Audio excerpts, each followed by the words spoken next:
আসসালামু আলাইকুম। আজ রান্না করে দেখাবো একেবারে গ্রামীণ একটি রেসিপি, তেল ছাড়া। ছোটোবেলায় যেটা খেয়েছিলাম খুবই অসাধারণ। রমজানের সময় আমি রান্নাটা সব সময় করে থাকি। অনেক টাইমে হয় কি আমাদের মাছ মাংস খেতে ভালো লাগে না, এভাবে তেল ছাড়া রান্নাটা করে খেয়ে দেখবেন, পেট ভরে ভাত খাবেন। এখানে আমি রমজানে যে আমরা খেসারির ডাল দিয়ে যে পেঁয়াজু বানাই, সে ডালটাকে আধ ঘন্টা ভিজিয়ে রেখেছি। ডালটা দিয়ে দিলাম এখানে 2-4 পা শুটকি, পরিমাণ মতো লবণ, হাফ চার চামচ হলুদ গুঁড়া, আর এক টুকরো মাছকে আমি ছোট ছোট টুকরো করে কেটে দিয়েছি। আর একটু ঝাল দিয়েছি, মরিচের গুঁড়া বাড়িয়ে দিয়েছি। এটাতে একটু ঝাল বেশি হলে খেতে ভালো লাগে।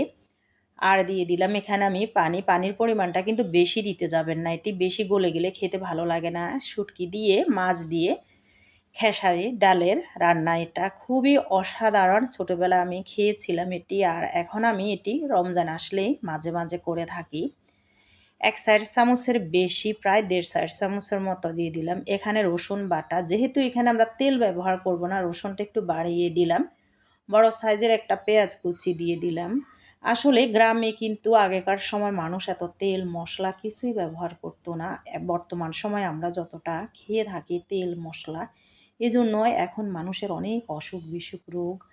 ওই সময়ে কিন্তু তেল মশলা ছাড়াই কম তেলে কম মশলাতে রান্নাটা খেত মানুষে। এখানে দিয়ে দিলাম আমি এখন বেশ কিছু কাঁচামরিচ। প্রথমেই বলেছি একটু ঝাল হলে খেতে ভালো লাগে। আর স্পেশাল একটা জিনিস এখানে দিব, এখন দিয়ে দিলাম একটি ডিম ভেঙে। সবচেয়ে মজা হয় এভাবে, একটি ডিম, একটা বা দুটা ডিম ভেঙে দিয়ে দিবেন। ডিম ছাড়াও খেতে ভালো লাগে, তবে ডিমটা দিলে আরও ভালো লাগে খেতে। আর এখন দিয়ে দিব কয়েকটি টমেটো। এভাবে ঝোলটা কিন্তু আমি আর দিলেন চুলার আঁচটা হাই ফ্লেমে রেখে ঢাকনা খোলা অবস্থাতে বেশ কিছু সময় আমি জাল করে নিয়েছিলাম। যেহেতু আমরা মশলাটা কষাই নি এখানে, সেজন্য মশলার কাঁচা গন্ধটা যাতে চলে যায়। এরপরে চুলার আঁচটা লো মিডিয়ামে করে একটু ঢেকে দিয়েছিলাম, বেশি না। এখন কিছু পেঁয়াজের পাতা দিয়ে দিলাম, এটি একেবারে অপশনাল, আমার হাতের কাছে ছিল সেটা। আর বোম্বাই মরিচ বা নাগা মরিচ যেটাই বলেন, নামানোর আগে এটা দিয়ে দিলাম। লবণটা আমি চেক করে নিয়েছি, ঝালে আর লবণে সব কিছুতে পারফেক্ট হয়েছে। এখন বেশ করে ধনিয়া পাতা দিয়ে দিব। যেহেতু এখানে আমরা কোনো তেল ব্যবহার করিনি, সেজন্য এখানে আমরা ধনিয়া পাতাটা বেশি করে দিব, রসুনটা দিব, যাতে করে শুটকির সাথে খেতে ভীষণ ভালো লাগে। এই যে রান্নাটা প্রায় কমপ্লিট। চুলার আঁচটা একেবারে লোতে রেখে এখন আমি 1 মিনিটের মতো রেখে দিব।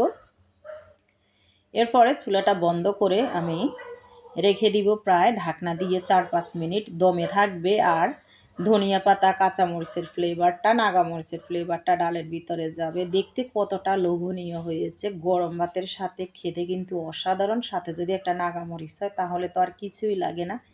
এভাবে আপনারা একবার হলো ট্রাই করে খেয়ে দেখবেন। আর আমি কিন্তু খুবই শুটকি প্রেমী মানুষ। আমার চ্যানেলে বেশ কিছু শুটকির রেসিপি পেয়ে যাবেন তেল ছাড়া এবং তেল দেওয়া। ভিডিওটি ভালো লাগলে ইউটিউব চ্যানেলটি সাবস্ক্রাইব করবেন। আল্লাহ হাফেজ।